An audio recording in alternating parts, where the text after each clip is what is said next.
In the heart of a dense, untamed forest in the late 1800s, there lived a young woman named Eliza. She was different from most people in her time. While many women depended on husbands or families, Eliza had learned to stand on her own 2 feet. Her parents had passed away years ago, leaving her alone in their small cabin deep in the woods. But instead of giving up, Eliza worked hard every day to survive. She grew vegetables in a tiny garden behind the house, hunted small animals for food, and chopped wood to keep herself warm during the long, cold winters. The forest was her home, and she knew it better than anyone else. Eliza's days were simple but full of challenges. Every morning she would wake up before the sun rose and start her chores. One winter morning, as she stepped outside to gather firewood, she noticed something strange. There were footprints in the snow, large, heavy boot prints that didn't belong to her. At first, she felt a chill run down her spine. The forest was usually quiet and empty, save for the occasional deer or fox. Strangers rarely ventured this far into the wilderness. Who could be out here, and why were they so close to her cabin? Her heart raced as she followed the tracks cautiously. They led her through the trees, deeper into the woods. She gripped the handle of her axe tightly, ready to defend herself if needed. But as she walked, she realized the footprints weren't moving toward her cabin. They were leading away from it. Still, something about them made her uneasy. She decided to investigate further. After walking for what felt like an eternity, she finally found the source of the tracks. Near a cluster of pine trees not far from her cabin lay a man. His body was crumpled in the snow, his face pale and his lips blue from the cold. He wasn't moving. For a moment, Eliza froze. She didn't know whether to help him or leave him there. Helping a stranger could be dangerous. He might steal from her or worse. But looking at him lying helpless in the snow, she couldn't bring herself to walk away. Taking a deep breath, she knelt beside him and checked for signs of life. To her, relief. He was still breathing, though barely. His clothes were torn and dirty, and his hands were raw from exposure to the freezing temperatures. Whoever this man was, he had clearly been through a lot. Without wasting another second, Eliza acted quickly. She dragged him onto her makeshift sled, a flat piece of wood she used to carry firewood, and began pulling him back to her cabin. It wasn't easy. The snow was thick, and the man was heavier than she expected. By the time she reached the cabin, her arms ached, and her breath came in ragged gasps. But she didn't stop. Once inside, she laid him near the fireplace and started a fire to warm the room. Then, she covered him with blankets and waited. Hours passed before the man showed any sign of life. When he finally stirred, his eyes fluttered open, and he looked around in confusion. Where am I?" he croaked, his voice weak and hoarse. Eliza handed him a cup of water and explained calmly that she had found him unconscious in the snow. "You're safe now," she said, simply. "But you need to rest." The man nodded gratefully and introduced himself as Thomas. He told her he was part of a group of pioneers traveling west in search of new opportunities. A fierce storm had separated him from his companions, and he had been wandering aimlessly ever since. Exhaustion and hunger had taken their toll, and he remembered little after being caught in the blizzard. "I don't even know how I ended up near your cabin," he admitted. "If you hadn't found me, I'd probably be dead by now." Eliza listened quietly, her expression unreadable. She didn't say much, but she continued caring for him, feeding him broth and ensuring he stayed warm. Over the next few days, Thomas regained some of his strength. He was polite and respectful, always thanking Eliza for her kindness. Yet, despite his gratitude, Eliza remained cautious. She didn't trust easily, especially when it came to strangers. Living alone in the wilderness had taught her to be wary of others' intentions. As the days went by, Thomas began to notice things about Eliza. She was strong and capable, able to handle tasks that would have overwhelmed most people. She seemed content with her solitary life, yet there was a sadness in her eyes that hinted at a deeper story. One evening, as they sat by the fire, Thomas asked her about her past. Eliza hesitated before speaking, choosing her words carefully. She told him about her parents and how she had lost them to illness when she was younger. Since then, she had learned to fend for herself, building a life in the forest where no one could hurt her again. Thomas listened intently, moved by her resilience. "You're remarkable," he said softly. "Not many people could survive like this, let alone thrive." Eliza shrugged off the compliment, uncomfortable with praise. "It's just life," she replied. "You do what you have to." Despite her reluctance to open up, Thomas couldn't help but admire her. He had never met anyone like her before. Most women in his world followed traditional roles, relying on men for protection and support. But Eliza was different. She needed no one. Not even him. Still, he found himself wanting to stay longer, drawn to her quiet strength and determination. Meanwhile, word of Thomas's presence spread quickly among the nearby settlers. Though Eliza's cabin was isolated, it wasn't entirely cut off from the outside world. Occasionally, traders or hunters passed through, bringing news and supplies. When they heard about the mysterious man living with Eliza, tongues began to wag. Some whispered that she must have taken him in out of necessity, while others speculated more sinister motives. Gossip traveled fast in such a small community, and soon everyone had an opinion about Eliza and her unexpected guest. One afternoon, as Eliza worked in her garden, she noticed a group of riders approaching her cabin. Her stomach tightened with unease. Visitors were rare, and these men looked official. Leading them was the local sheriff, a stern-faced man with a reputation for enforcing strict moral codes. Behind him rode two others who appeared rugged and weathered, their faces lined with suspicion. As they dismounted and approached her, Eliza stood her ground, clutching her gardening tools tightly. "Miss Eliza," the sheriff began, tipping his hat. "We've heard rumors about a man staying here. Is that true?" Eliza nodded, keeping her expression neutral. "His name is Thomas," she said. "He was injured and needed help. I couldn't leave him to die." The two men accompanying the sheriff exchanged glances. One of them stepped forward, pointing an accusatory finger at Eliza. "That man is part of our group," he exclaimed. "We thought he was dead, but apparently he abandoned us in the storm. Now we find him cozying up to you. What kind of game are you playing?" Eliza's jaw tightened. She didn't appreciate being questioned or accused, especially by strangers. Before she could respond, Thomas emerged from the cabin, his face pale but determined. "I didn't abandon anyone," he said firmly.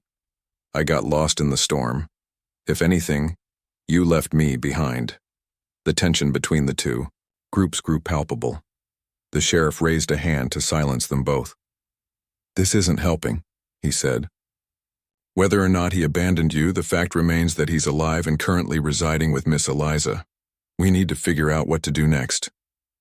Eliza stepped forward, her voice steady despite the knot of fear in her chest. "There's nothing to figure out," she said. "Thomas owes you nothing. He's recovering under my care, and until he's well enough to leave, he stays here. If you have a problem with that, take it up with me." Her defiance surprised everyone, including herself. For years, she had avoided conflict, preferring to keep to herself. But now, faced with judgment and accusations, she refused to back down. The sheriff studied her for a moment, then nodded reluctantly.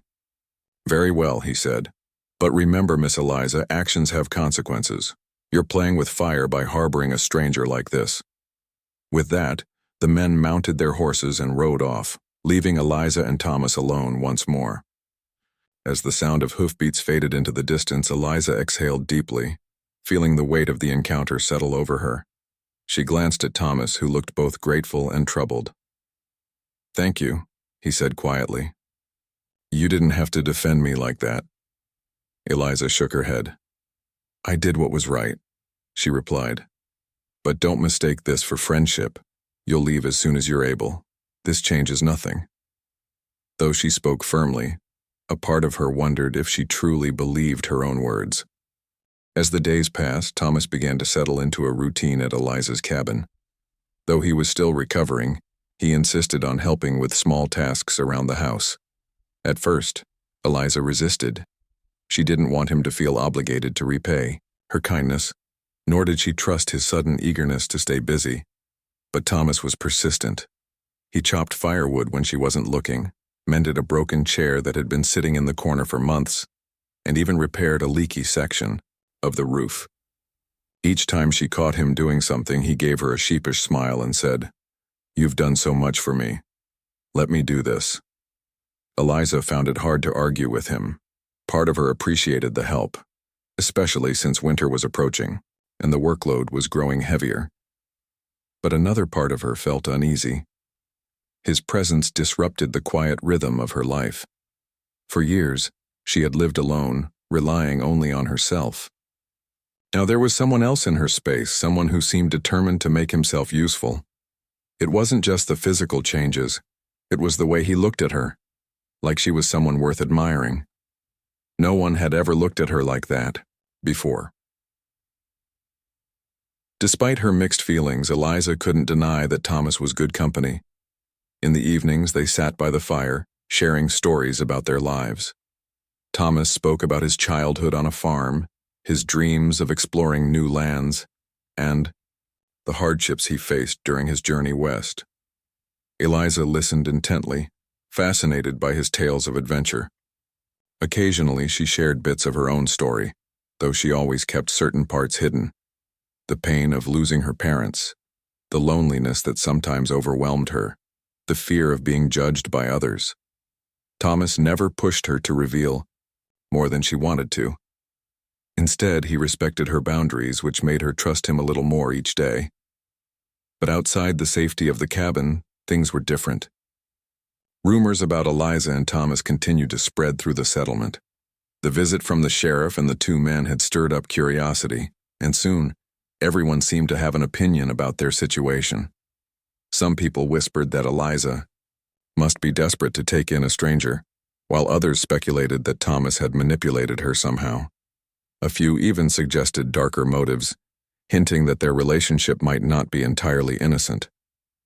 Gossip traveled quickly in such a small community, and it wasn't long before the whispers reached Eliza's ears. One afternoon, as she walked to the nearby stream to fetch water, she overheard two women talking behind her back. "Did you hear about Eliza?" One of them said loudly enough for Eliza to catch every word. "She's living with that man now. What kind of woman does that? It's shameful." The other woman tisked in disapproval. "Mark my words, it'll end badly. She's inviting trouble." Eliza clenched her fists, but forced herself to keep walking. She had learned long ago not to let other people's opinions affect her. Still, the words stung. She had worked hard to build a life for herself, to prove that she could survive without relying on anyone. Now, because of Thomas, people were questioning her character, judging her based on assumptions and lies. It wasn't fair, but she knew better than to confront them. Arguing would only give them more ammunition to use against her. When she returned to the cabin, Thomas noticed the tension in her expression. "What's wrong?"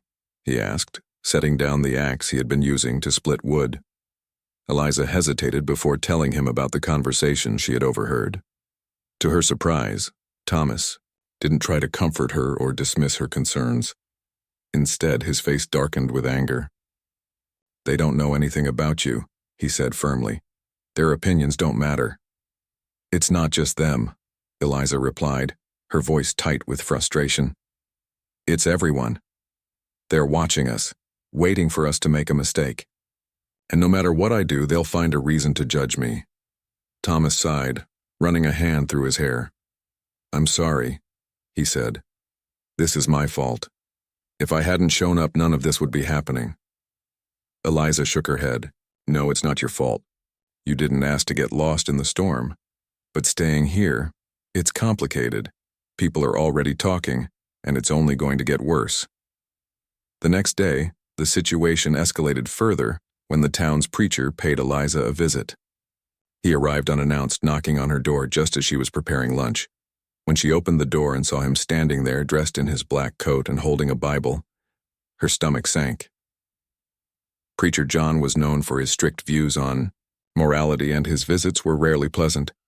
"Miss Eliza," he began, his tone formal and disapproving, "I've come to speak with you about the circumstances surrounding your current living arrangements." Eliza crossed her arms, bracing herself for what was coming. "What circumstances?" she asked coolly. The preacher cleared his throat, glancing toward the window where Thomas was visible, stacking firewood outside. "It has come to my attention that you are harboring a man under your roof, a man who is not related to you by blood or marriage. This is highly irregular and, dare I say, inappropriate. Such behavior invites sin and scandal." Eliza's jaw tightened. "Thomas is recovering from injuries. He needed help, and I gave it to him. That's all there is to it." The preacher frowned, shaking his head. "Intentions aside, appearances matter. People are watching, Miss Eliza. They see a single woman living with a man, and they draw conclusions. If you wish to preserve your reputation and avoid causing further unrest in our community, you must consider taking the honorable path." "What exactly are you suggesting?" Eliza asked, though she already knew the answer. "Marriage," the preacher said bluntly. "If you and Mr. Thomas were to wed, it would put an end to these rumors and restore order. It is the right thing to do." Eliza stared at him, stunned by his audacity. How dare he come into her home and dictate how she should live her life? She felt a surge of anger rising in her chest, but she forced herself to remain calm. "I appreciate your concern," she said, her voice icy. "But my life is my own. I won't make decisions based on gossip or fear." The preacher sighed, as if he had expected this response. "Very well," he said. "But remember, Miss Eliza, choices have consequences. Do not wait too long to reconsider." After he left, Eliza slammed the door shut, her hands trembling with rage. She paced back and forth in the cabin, trying to process what had just happened. Marriage? The idea was absurd. She barely knew Thomas, and even if she did, she had no desire to tie herself to anyone. Not now, not ever. Yet deep down she knew the preacher was right about one thing. The pressure wouldn't stop. If anything, it would only grow stronger. That evening, as they sat by the fire, Eliza decided to confront Thomas. She needed answers, clarity, something to help her make sense of the chaos swirling around them. "Why are you still here?" she asked abruptly, breaking the silence. Thomas looked up, surprised by the sharpness in her tone. "What do you mean?" "You're healed enough to leave," Eliza continued, her voice rising slightly. "So why haven't you gone? Do you feel guilty because I saved you? Or do you pity me for being alone out here?" Thomas set his cup down, his expression softening. "No," he said firmly. "I don't feel guilty and I don't pity you. I stayed because I admire you, Eliza. You're strong, independent, and brave in ways I've never seen before. I don't want to leave because I care about you." His words caught her off guard. For a moment, she didn't know how to respond. She had spent so long guarding herself against vulnerability, pushing people away to protect her heart. Hearing Thomas speak so openly made her feel exposed, vulnerable in a way she hadn't anticipated. "Care about me?" she repeated, her voice quieter now. "What does that even mean?" "It means I see you," Thomas said simply. "Not as someone who needs saving or fixing, but as someone extraordinary. Someone worth staying for." Eliza looked away, unsure of what to say. Part of her wanted to believe him, to let herself feel the warmth of his words. But another part of her was terrified. Letting someone in meant risking everything she had worked so hard to build. Could she really afford to take that risk? The next few days, Eliza wrestled with her thoughts. She thought about the preacher's warning, the gossip spreading through the settlement, and the weight of societal expectations pressing down on her. She also thought about Thomas, the way he looked at her, the way he treated her with respect and kindness. Slowly, an idea began to form in her mind. Maybe she couldn't fight the world alone anymore. Maybe she didn't have to. One night after much deliberation, Eliza made a decision. She approached Thomas, who was sitting by the fire, and took a deep breath. "If we do this," she began, her voice steady, "it will be on my terms, not theirs. We'll marry, but it won't change who I am or how I live, understand?" Thomas nodded, his eyes filled with relief and admiration. "I understand," he said, "and I agree. Whatever you need, whatever you want, it's your choice." With that, they came to an understanding. Their marriage wouldn't be born out of love or obligation, but out of necessity and mutual respect.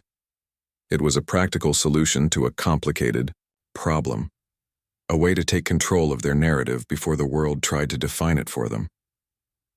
As Eliza lay in bed that night staring at the ceiling, she felt a strange mix of emotions: fear, hope, determination.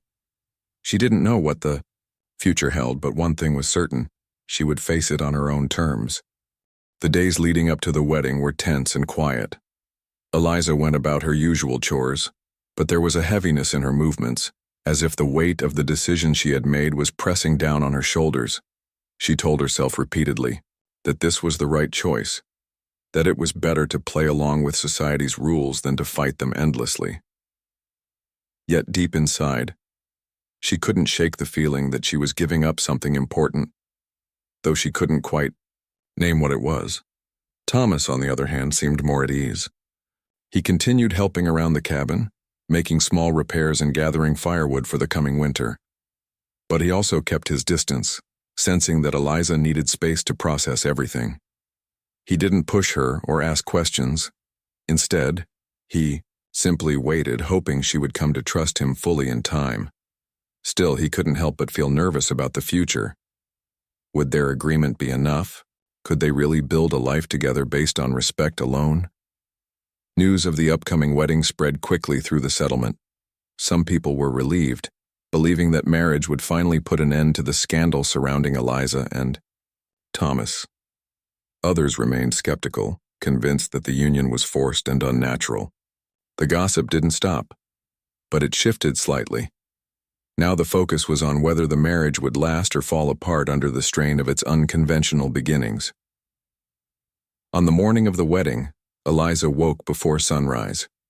She dressed in a simple gray dress she had worn for years, brushing out her long hair and tying it back neatly.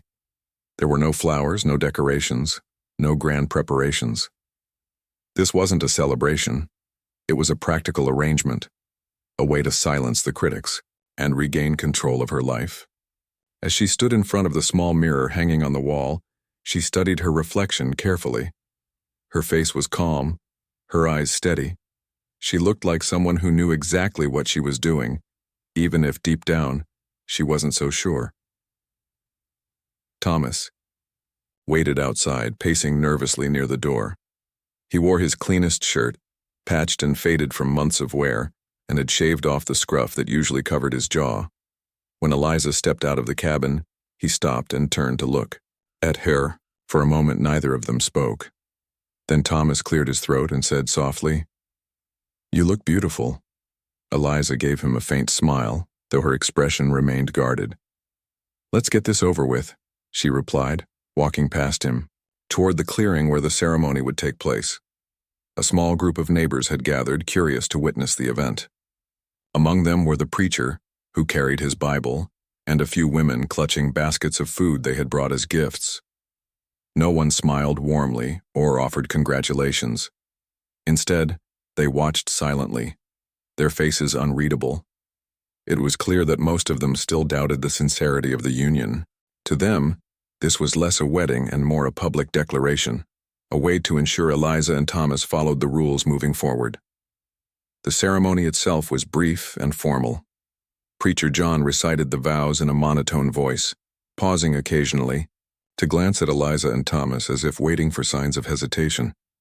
When it came time for them to exchange rings, Eliza realized they hadn't thought to prepare any. Without missing a beat, Thomas reached into his pocket and pulled out 2 small loops of twine he had fashioned earlier that morning. He handed one to Eliza and slipped the other onto his own finger. "It's temporary," he whispered when she raised an eyebrow. "Until we can find something better." Eliza nodded, slipping the makeshift ring onto her finger. The gesture felt oddly symbolic, imperfect yet meaningful. As the preacher pronounced them husband and wife, Eliza felt a strange mix of emotions, relief, defiance, and a flicker of hope she couldn't quite explain.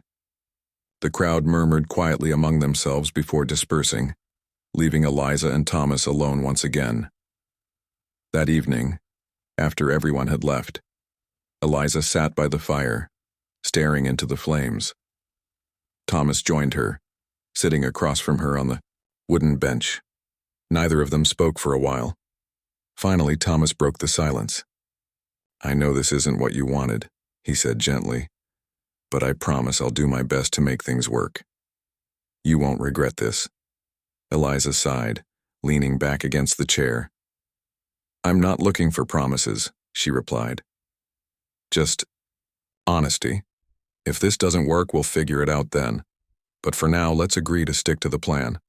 We'll live our lives the way we want to, not the way they expect us to." Thomas nodded, understanding completely. Agreed. In the weeks that followed, life at the cabin settled into a new rhythm. Eliza and Thomas worked side by side, dividing tasks between them.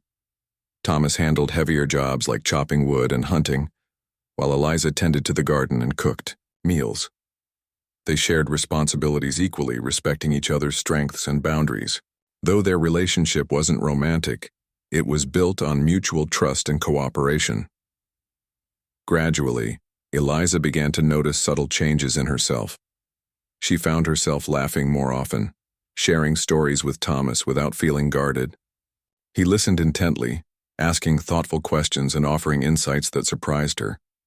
Slowly, she started to see him not just as a helper or a guest, but as a partner, someone who genuinely cared about her well-being. One afternoon, as they worked together repairing a section of the fence, Eliza paused to wipe sweat from her brow. "Do you ever think about leaving?" she asked suddenly, surprising even herself with the question. Thomas stopped hammering and looked at her. "Leaving? Why would I leave?" "I don't know," Eliza admitted. "Sometimes I wonder if staying here is holding you back. You came here looking for adventure, didn't you? A new life somewhere else?" Thomas shook his head. "I did come here for adventure," he said, "but I didn't expect to find what I have here, with you. Adventure isn't always about traveling far or starting over. Sometimes it's about building something real, something lasting." His words lingered in the air, filling Eliza with a warmth she hadn't felt in years. For the first time, she allowed herself to imagine a future, not just for herself but for both of them. Maybe their marriage wasn't perfect, but it was theirs. And maybe that was enough. As autumn turned to winter, the forest grew quieter, blanketed in snow. Inside the cabin, however, life felt fuller, richer. Eliza and Thomas spent evenings talking by the fire, planning improvements to the house and discussing ideas for expanding their garden in the spring. They weren't just surviving anymore, they were thriving. Word of their progress eventually reached the settlement.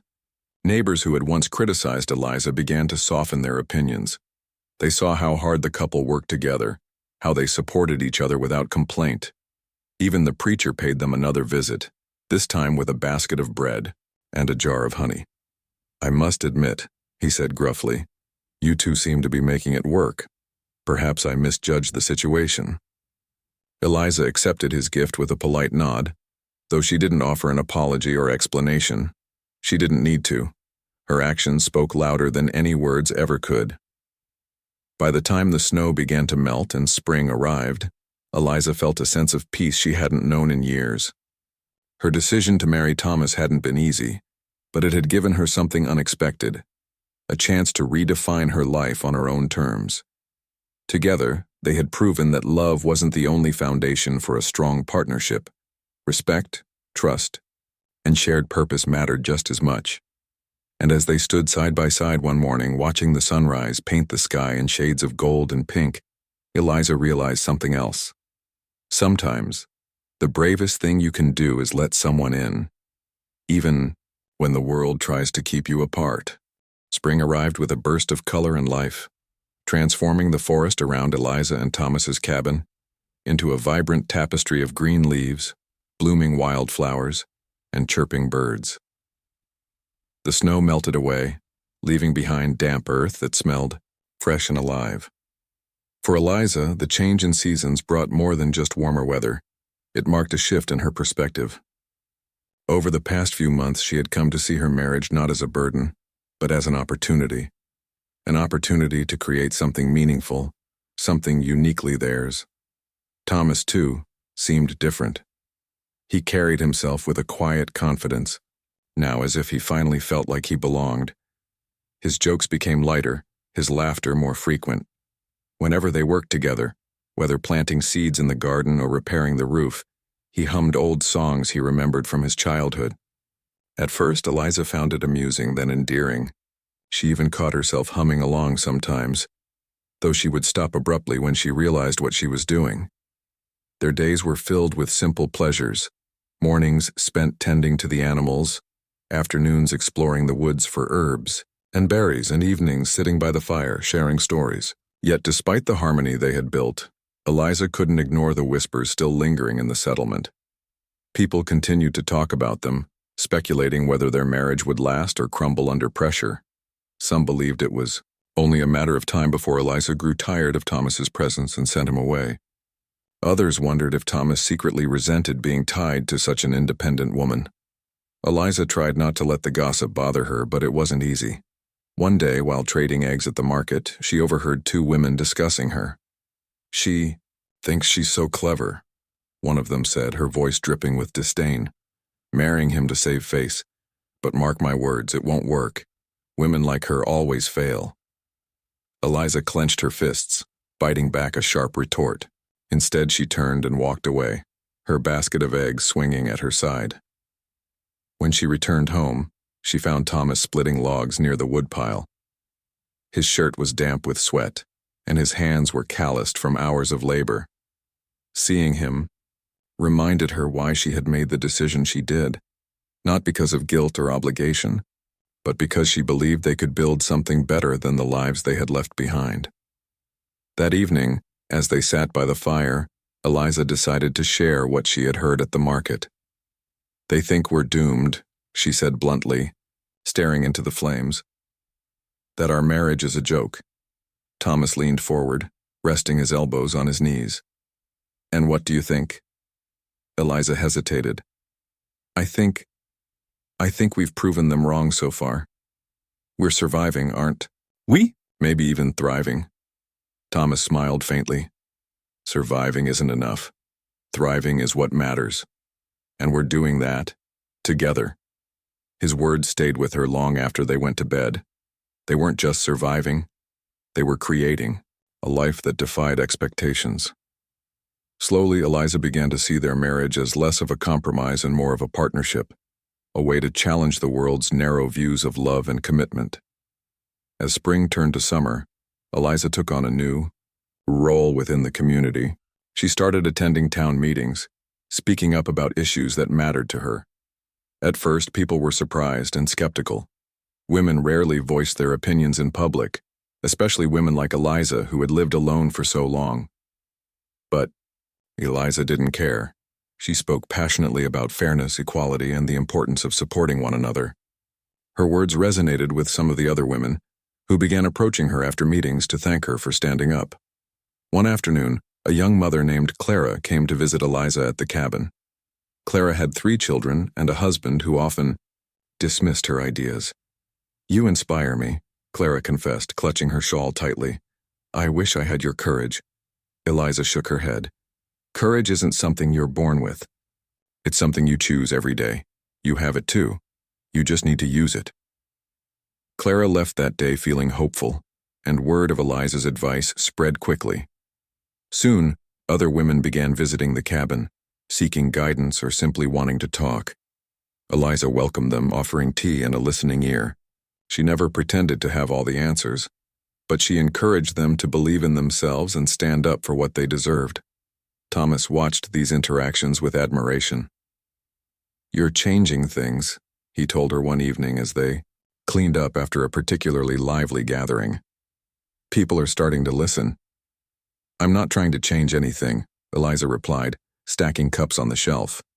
I'm just saying what needs to be said. If others choose to act on it, that's their decision.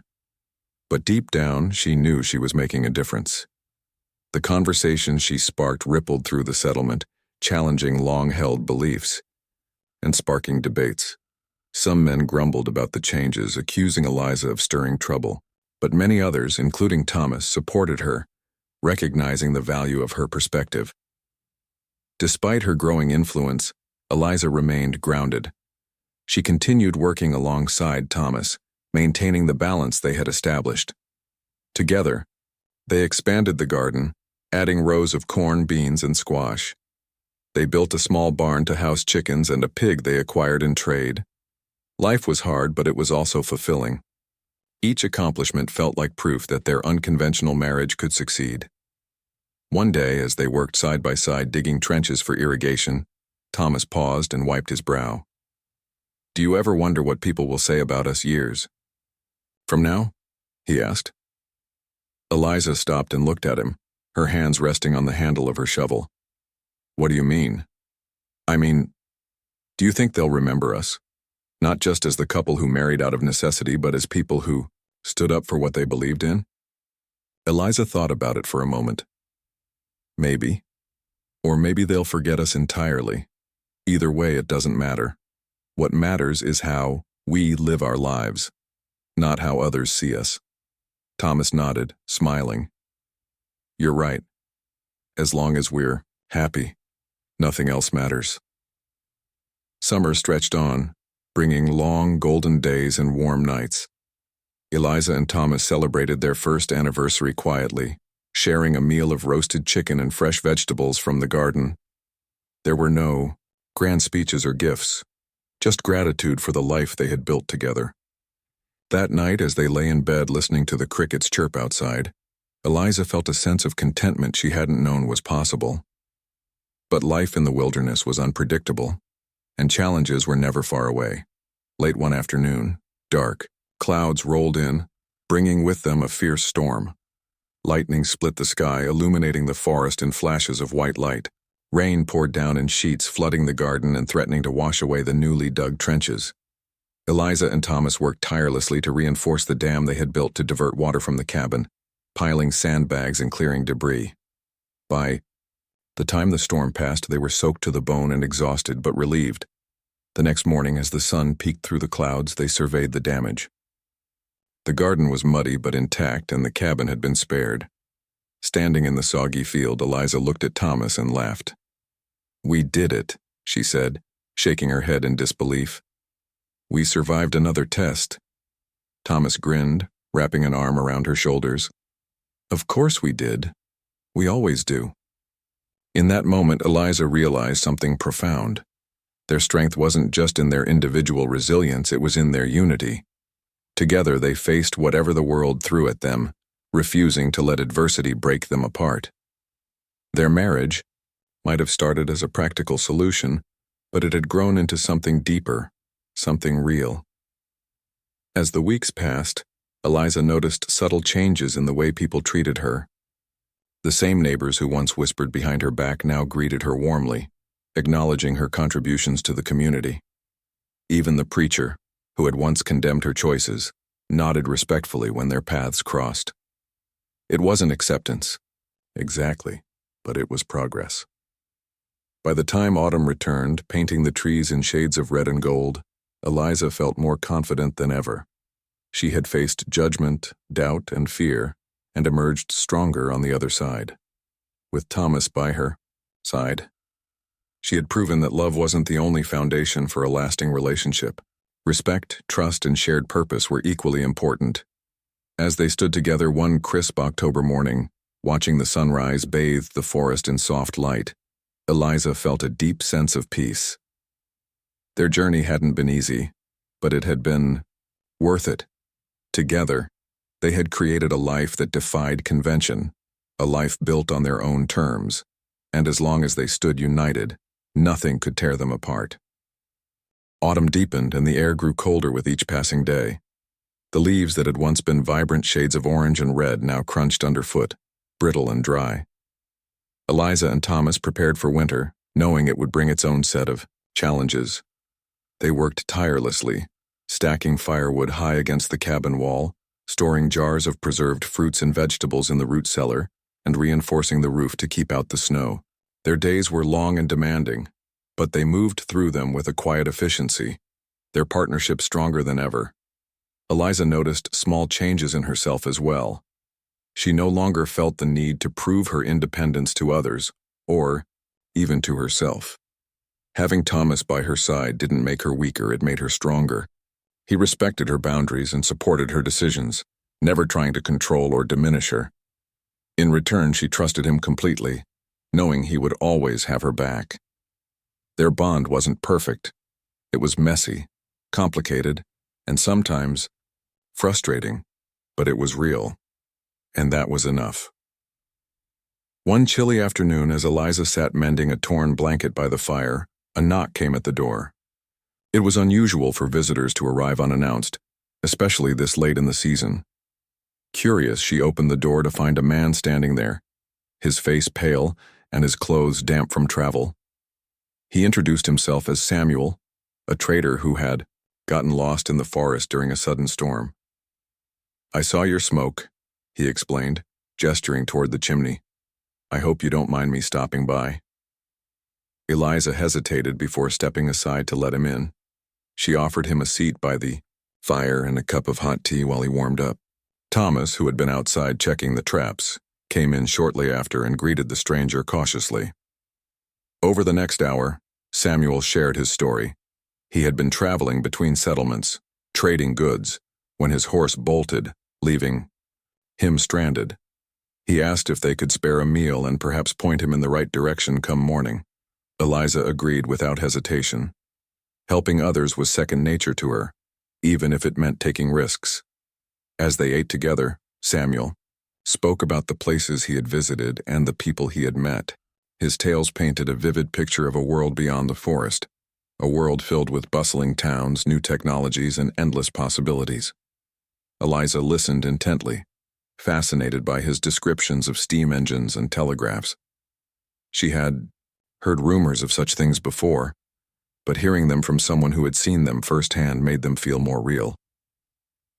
Later that night, as Samuel slept on the floor near the fire, Eliza and Thomas talked quietly. "He seems harmless enough," Thomas said, though his tone suggested he wasn't entirely convinced. "But we should be careful. Strangers can mean trouble." Eliza nodded. "I know, but I couldn't turn him away, not after everything we've been through." The next morning, Samuel left early, thanking them profusely for their hospitality. Before departing, he handed Eliza a small pouch containing coins. "For your kindness," he said with a smile. Eliza refused at first, insisting that helping him was reward enough, but Samuel insisted just as firmly. Reluctantly, she accepted the gift, tucking it away in a drawer for safekeeping. Days turned into weeks, and life returned to its usual rhythm.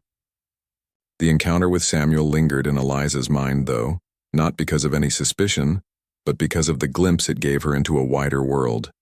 For years, she had been content living in isolation, relying only on herself.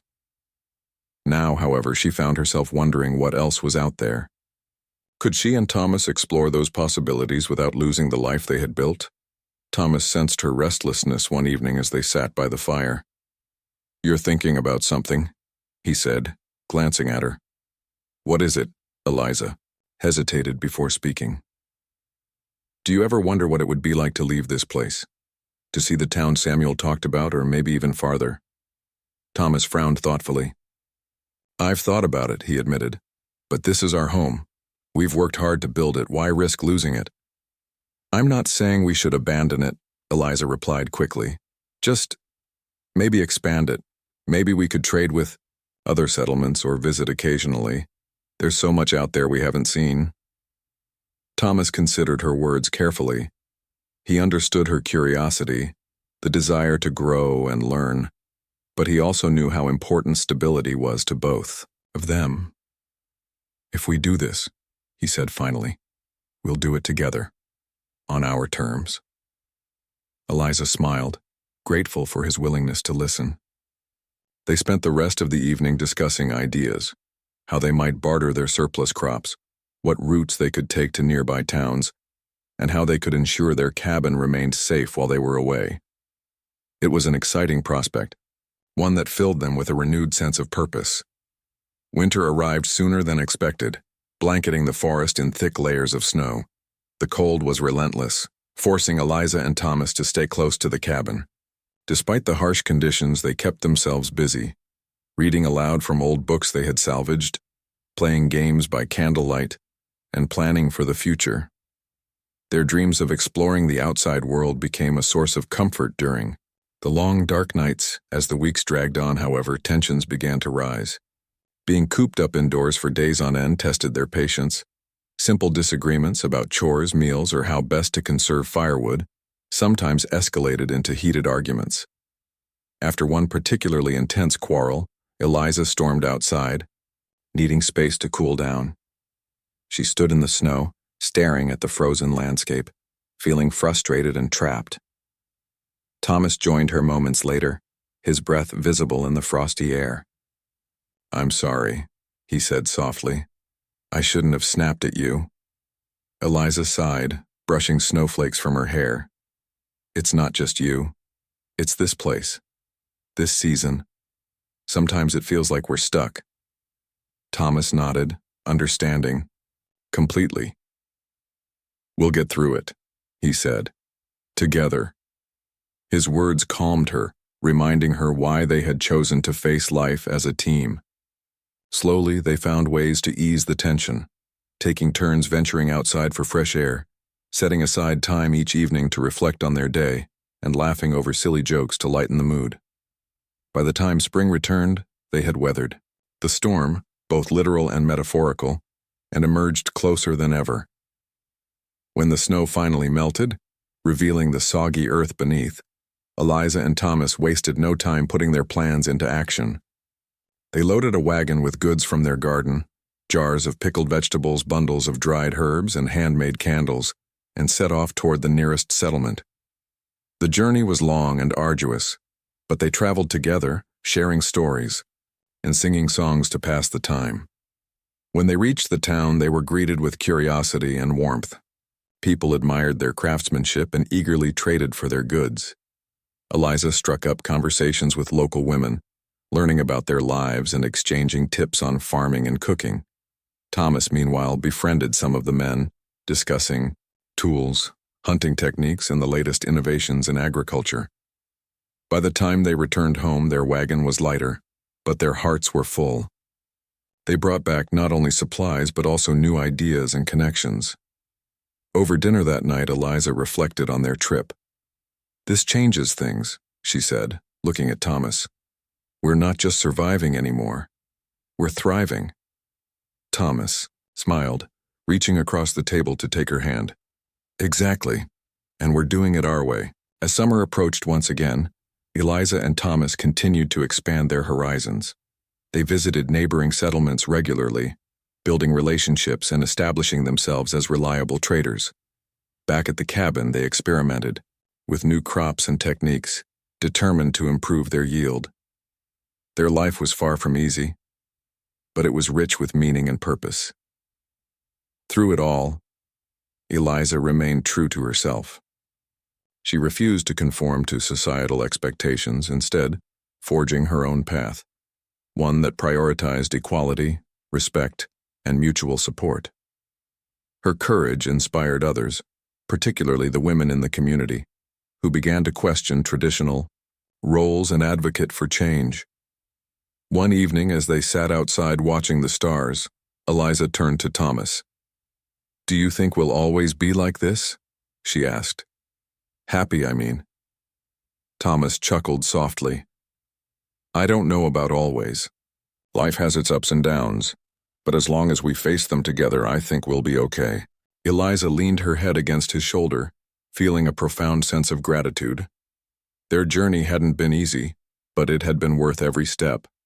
Together, they had proven that love wasn't the only foundation for a strong relationship. Respect, trust, and shared purpose mattered just as much, if not more.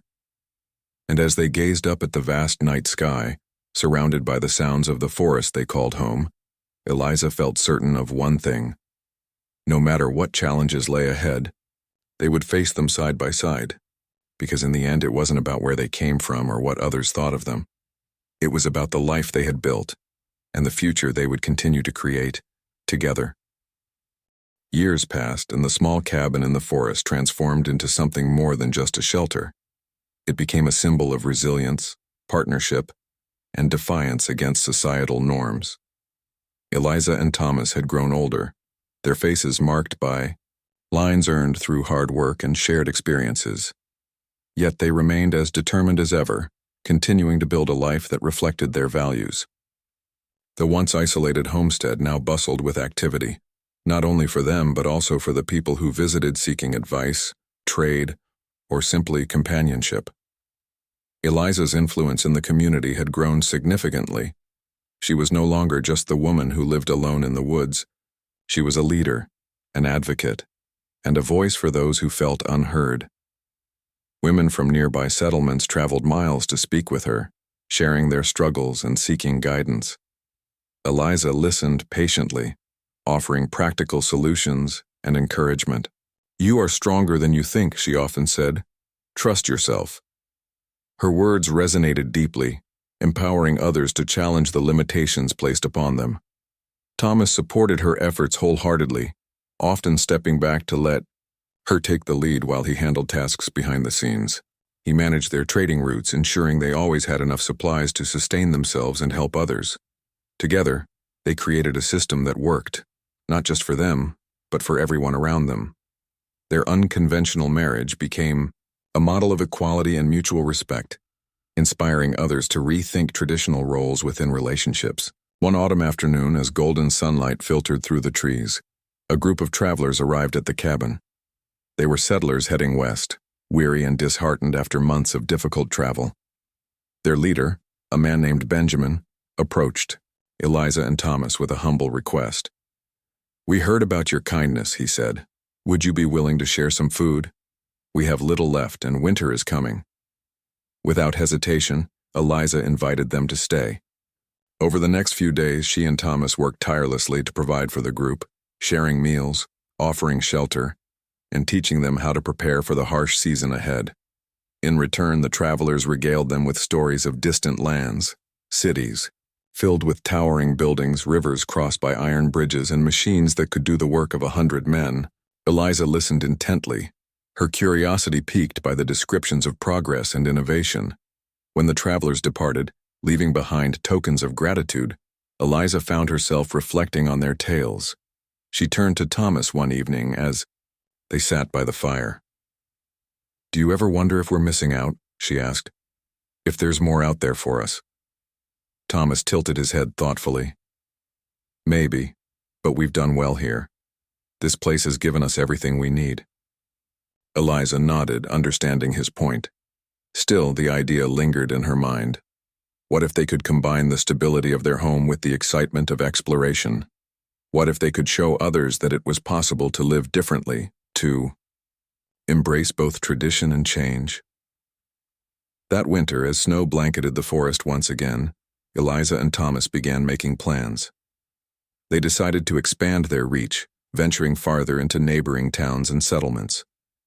They would share not only goods but also ideas, ways to improve farming techniques, methods for preserving food, and strategies for building stronger communities.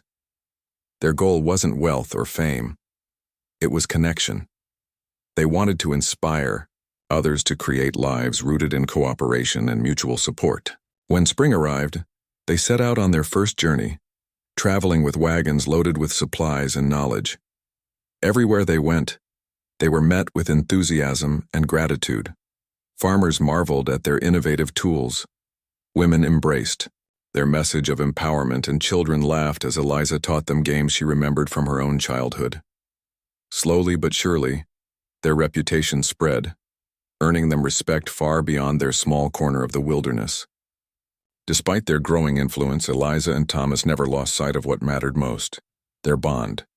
Each night, no matter where they were, they took time to sit together, sharing quiet moments under the stars. These conversations kept them grounded, reminding them why they had chosen this path in the first place.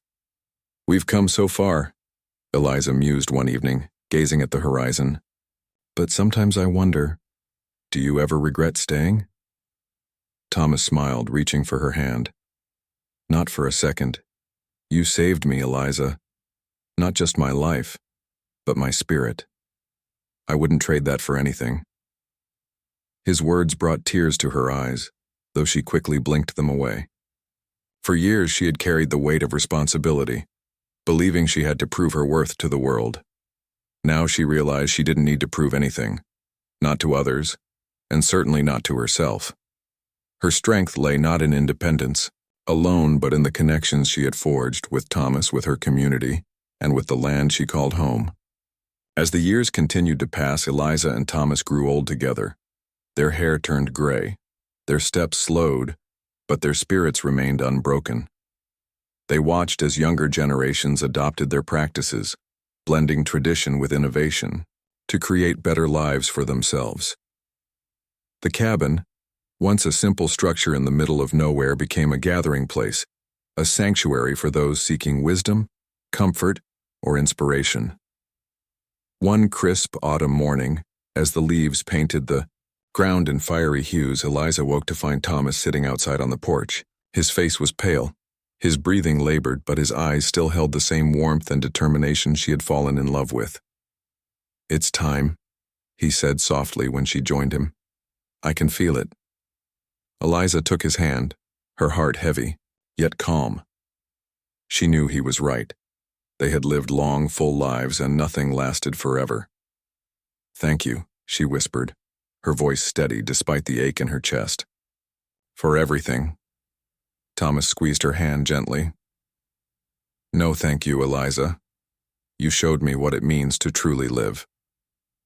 Later that day, surrounded by the beauty of the forest they had called home for decades, Thomas closed his eyes for the final time.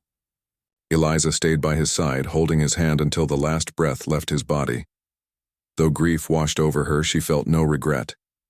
Their life together had been imperfect but extraordinary, a testament to the power of trust, respect, and partnership. In the weeks that followed, Eliza retreated into solitude, finding solace in the routines they had shared. She tended to the garden, chopped wood, and repaired fences, keeping busy to stave off the emptiness. Yet even in her loneliness, she felt Thomas's presence everywhere, in the creak of the floorboards, the crackle of the fire, the rustle of leaves in the wind. He was gone, but his legacy lived on, in her, in their home, and in the countless lives they had touched. One evening, as she sat by the fire, a young woman knocked on her door. She introduced herself as Sarah, the daughter of one of the women Eliza had mentored years ago. "My mother sent me," Sarah explained. "She said you'd know what to do. Our crops are failing and we don't know how to fix it." Eliza welcomed her inside, listening carefully to her concerns. Over the next few days, she taught Sarah everything she knew: how to enrich the soil, rotate crops, and conserve water during dry spells. When Sarah prepared to leave, she hugged Eliza tightly. "Thank you," she said. "You've saved us." Eliza shook her head, smiling faintly. "No, I haven't. You'll save yourselves. That's the way it works." As Sarah disappeared down the trail, Eliza returned to her chair by the fire. She looked around the cabin, taking in every detail: the worn furniture, the shelves lined with books, the walls adorned with memories. It was more than just a house. It was a monument to a life well lived. And though Thomas was no longer there to share it with her, she knew their story would endure. Years later, when Eliza passed away quietly in her sleep, the cabin stood empty, for a time. But it wasn't forgotten. People from across the region came to pay their respects, leaving flowers and notes of gratitude at its doorstep. Eventually, a new family moved in, drawn by the legend of the couple who had defied convention and built a life rooted in love, respect, and equality. They preserved the cabin, adding their own touches while honoring its history. And so, the tale of Eliza and Thomas lived on, not just in the walls of the cabin but in the hearts of all who heard it. It was a reminder that life's greatest adventures aren't always about grand gestures or distant horizons. Sometimes they're about standing firm in the face of adversity, choosing partnership over isolation, and proving that even in the wildest corners of the world, hope and humanity can flourish.